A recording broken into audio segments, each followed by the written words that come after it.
So this next session is going to be held in English. It's called Co-Curating and Sharing Heritage Navigating the National Museum of Bermuda's Participatory Journey.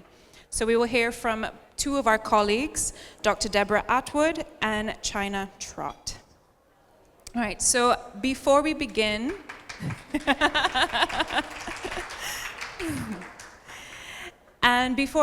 I will just really quickly read through their abstract, just because I don't want to eat into their time, and we want to make sure that we give them as much time as possible to share this journey with us.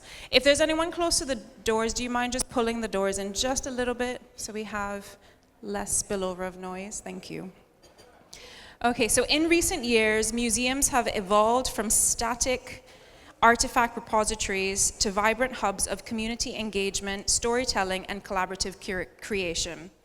Inspired by Nina Simone's participatory museum movement, the National Museum of Bermuda, NMB, has fully embraced this transformation. We view museums as vital community spaces where diverse voices shape our shared heritage narrative. At the National Museum of Bermuda, we implement Simone's vision of participatory cultural institutions, encouraging visitors to engage in creating, sharing, and connecting around content. Our community programming prioritizes inclusivity and collaboration, ensuring a tailored experience for diverse perspectives. By involving the community in content creation, we celebrate individual viewpoints and foster dialogue around displayed stories and objects. This presentation will delve into Project Genesis, showcasing the transformative potential of co-curation and museums as agents of social change. Through compelling examples, we advocate for a future where cultural heritage is celebrated and shared by all. Ladies and gentlemen, please welcome our speakers this morning. Thank you. Morning, everyone, and thanks for joining us for today's presentation. So we just wanted to start with a little bit of introduction and background. We are going to tag team this, partially because the work that we do would not be possible without teamwork. So we're going to teamwork on this presentation. A little bit of introduction to me. So I actually started my academic career as a visual and performing artist, before transitioning into archaeology and anthropology, and finally finding my place at the museum as the curator. I also want to take a minute to just recognize a couple of our other team members that are here with us today, our leader and executive director, Elena Strong, the chair of our education committee, Dr. Janet Ferguson, and our curatorial intern, Amani Simons. Okay. I have a BA in history with a minor in art history, and I'm currently pursuing my master's in public history. I started at the museum as a summer intern in 2021, and then stayed on with Deb as a curatorial intern, and then transitioned into the curatorial assistant in January of this year. Okay, so we're going to give you guys some background information about the museum.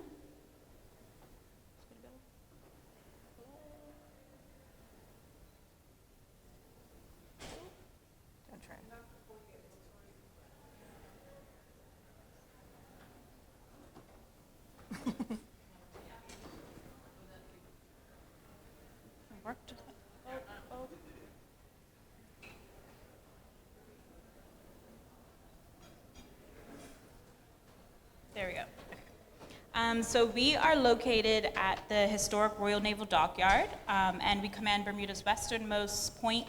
The National Museum of Bermuda is a non-government, not-for-profit organization created by the Bermuda National Trust in 1974, originally as the Bermuda Maritime Museum. The museum has since expanded beyond its original mandate, which focused on maritime history and the restoration of Bermuda's largest fort, the Keep. For 50 years, we've transformed once derelict ramparts, bastions, and historic buildings into a first-class museum. We've built Bermuda's largest collection of historic objects, now at around 80,000, partnered with overseas institutions to carry out archaeological and historical research, and reimagined our historic military buildings as exhibition and education spaces, research labs, and event venues. With the support of the government of Bermuda, we acquired the Casemates complex in 2013, officially becoming the National Museum of Bermuda, now known also known as NMB, growing from a 10 to a 16-acre property. NMB is now the largest attraction in Dockyard and helps to make the area the most visited historical district in Bermuda. Okay.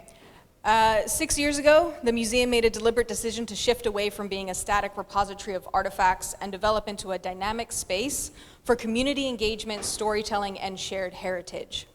For the past 6 years, the museum has been repositioning itself as a collaborative center for learning, where diverse voices contribute to a collective understanding of Bermuda history framed within an Atlantic world lens. Inspired by participatory museum models, the museum launched programming that empowers our community to connect with and shape Bermuda's diverse and complex cultural narrative. To do this, we've made strategic investments to increase educational opportunities for learners from 3 to 100 years old. We're not going to go into too much detail specifically about that particular process, but we are going to look at one of the milestones, which was the launch of our education strategy.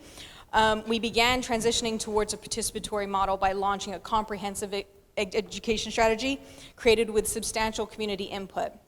And I'm just going to highlight 2 aspects of it, which are pretty central to underpinning the community programming.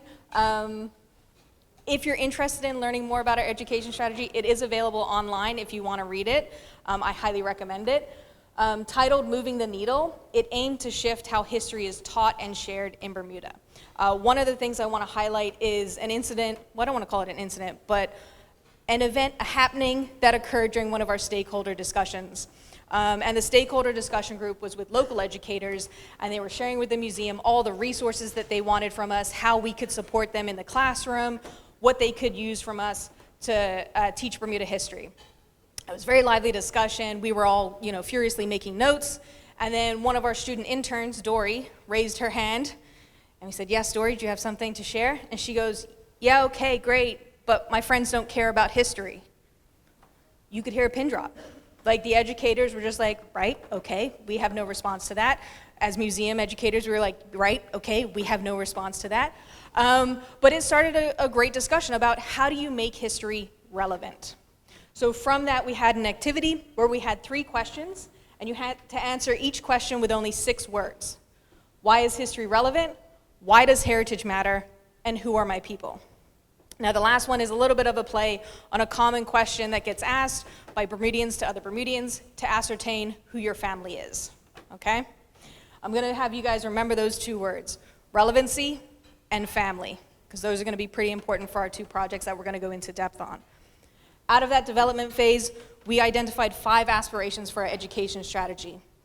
Those were that we wanted to engage our diverse community, we wanted to recognize Bermuda's global context and impact, we wanted to promote use of academic research, we wanted to advocate for equitable and inclusive practices, and we wanted to encourage critical and creative thinking. Okay, so we've got our education strategy, we're ready to go, we're excited, we've got programs that we're thinking about, and then 2020 happens, right? Everyone in this room that experienced 2020 and the lockdown knows you had to pivot, and you had to pivot in unforeseen ways that required us to be flexible, okay? What happened out of that was interesting as well in terms of how our community looked to us, right? So during lockdown, while people were sheltering in place, we saw increased usage of our genealogy database. While people were spending time at home, they were using that time to look through family photographs and trying to identify where they came from, trying to uncover those stories, okay? We also had increased calls for more diverse and inclusive narratives around our history, okay? In 2021, in answer and response to those calls, we launched Tracing Our Roots. We partnered with the National Library and Archives and the Smithsonian National Museum of African American History and Culture to offer workshops, presentations, and resources to connect people with tips, tools, and strategies to start their journey of family discovery.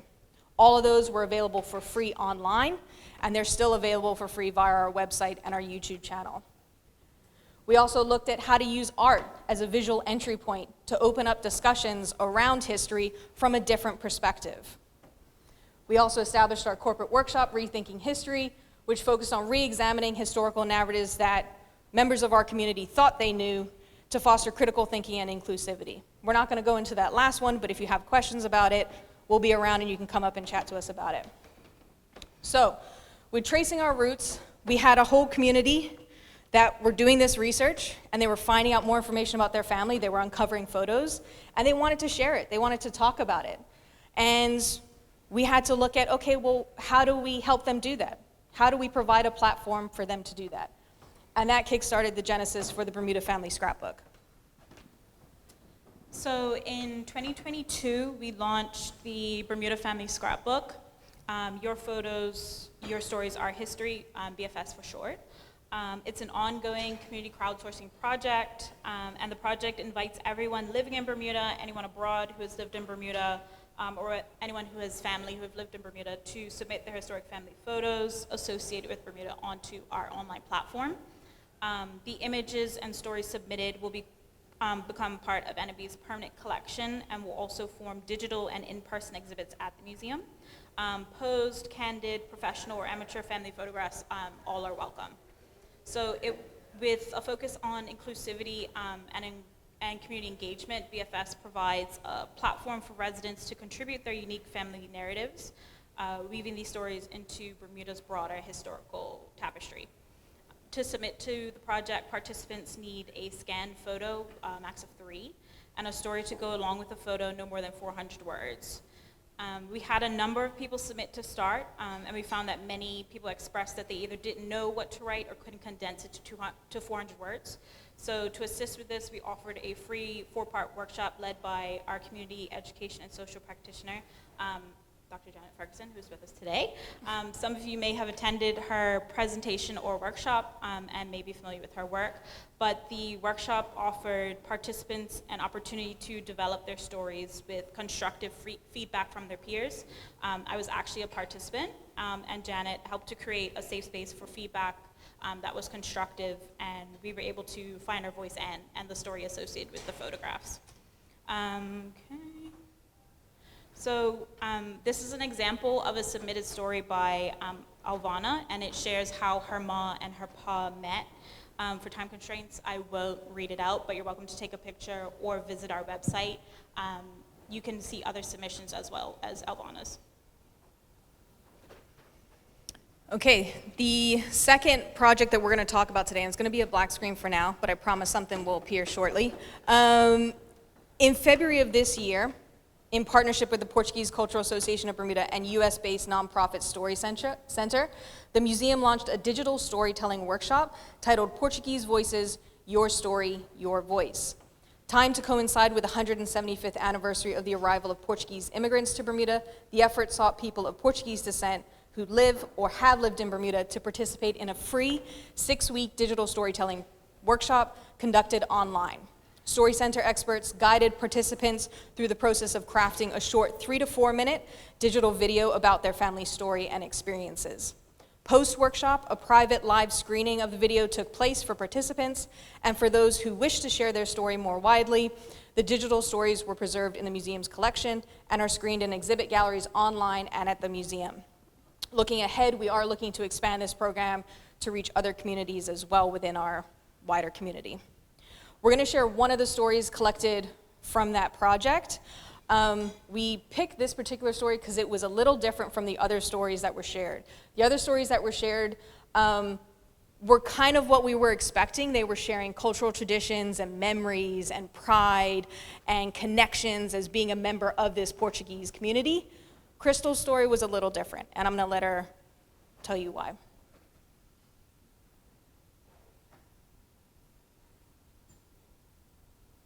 I didn't notice he was gone, mainly because I knew he'd come back. When I was 10 years old, my father left the island to get another university degree. My mom, my brother, and I would join him once he found us a place to stay. I'll see him soon. When my father was around the same age, it was nearly the last time he saw his father.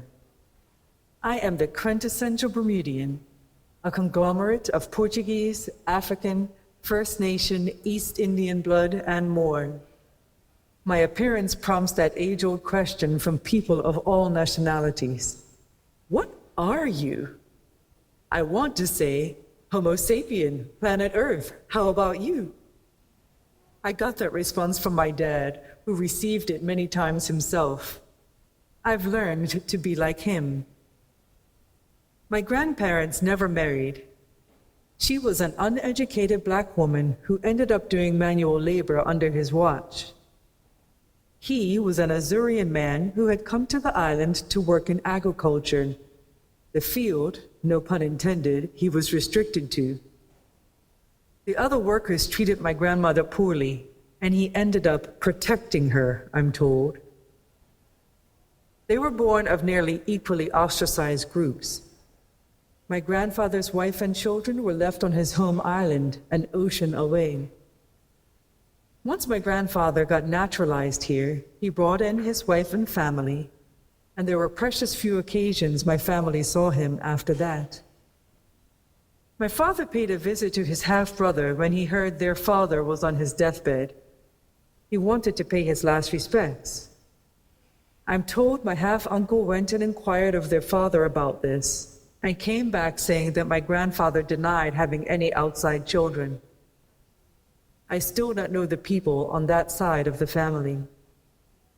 My dad ended up marrying a woman whose name was nearly identical to his father's wife. Coincidence? Perhaps. My parents both committed to having children who would know their father. Nearly 50 years later, they are still married, and my heart has always been full of love and security. I had an example that my dad never had the chance to observe. Coincidence? No. I don't have just a father. I have a dad. Now he is a granddad all his own. Thank you. Say thank you, Granddad.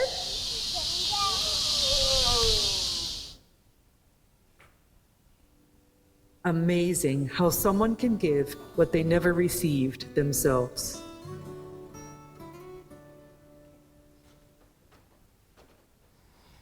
All right.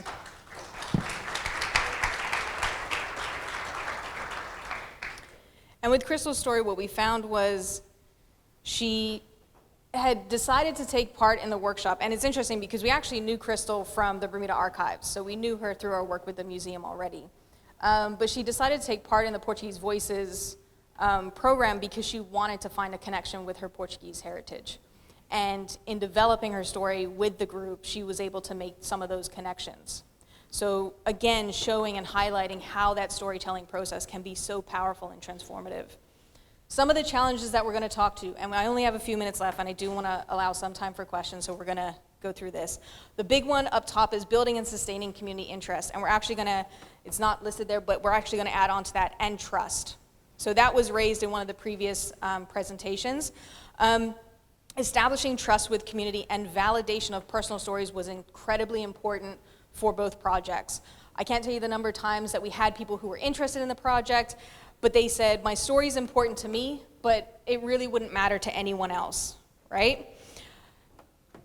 Sustaining active community engagement can be difficult, as interest often fluctuates based on relevance and perceived value. Programs must be tailored to resonate with community needs and interests, requiring consistent outreach and feedback to maintain momentum. I also want to take a moment to share a key component for building community trust with both of these programs. We actually don't expect anything from the programs in terms of our collections.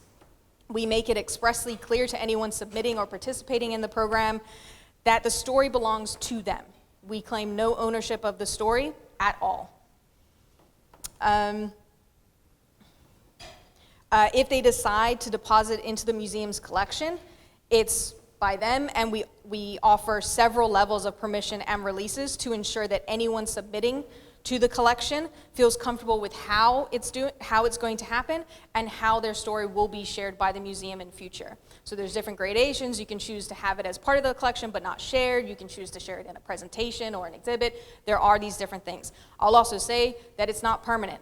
So if 3 months from now, a year from now, 5 years from now, 10 years from now, that participant comes back and says, actually something's happened and I don't feel comfortable with my story being shared, they can rescind that permission and we will respect that. Adapting to digital tools, it's a challenge, right? It was accelerated by the pandemic where we had to all pivot and go remote.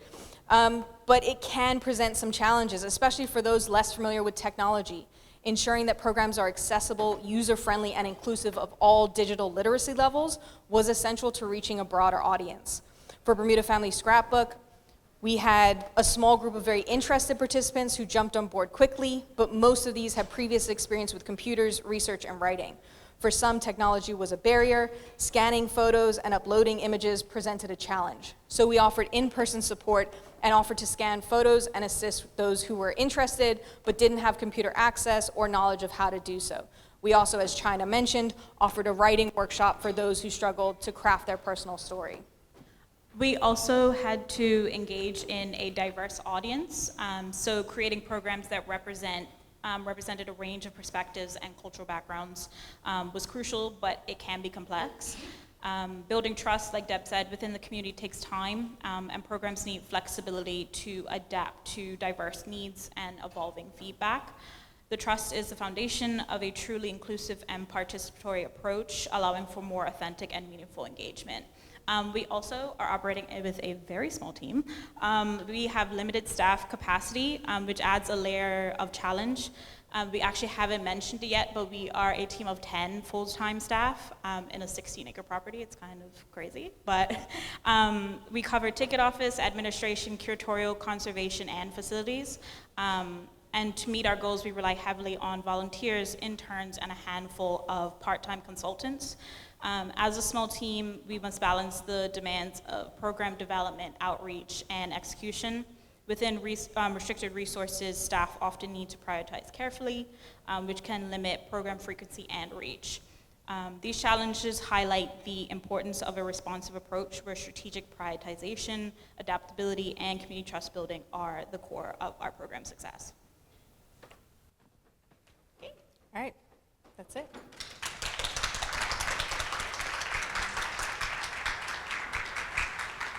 Thank you very much. We are currently eating into the break time, but I would really love to open the floor to questions. Also, if you would love to catch the team afterwards, I'm sure they would love to speak about the work that they're doing in Bermuda.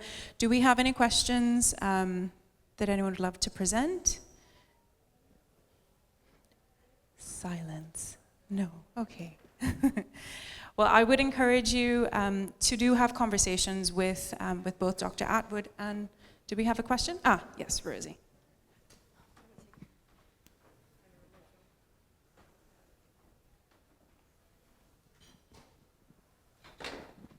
I had to say something. Diaspora Vibe Cultural Arts Incubator visited the museum in March of this year. And so we heard we saw the videos and saw your team.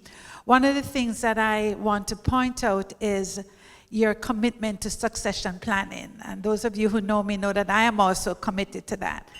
Your deep commitment to the next generation leadership was very, very apparent, and it's apparent here on the stage. So thank you very much. Thank you for welcoming us. Thank you and Lisa Howe for giving us a deep tour of your programming and scholarship. So this is it's not a question, it's a validation of the work that you're doing. Thank you so much. Thank you. Thank you.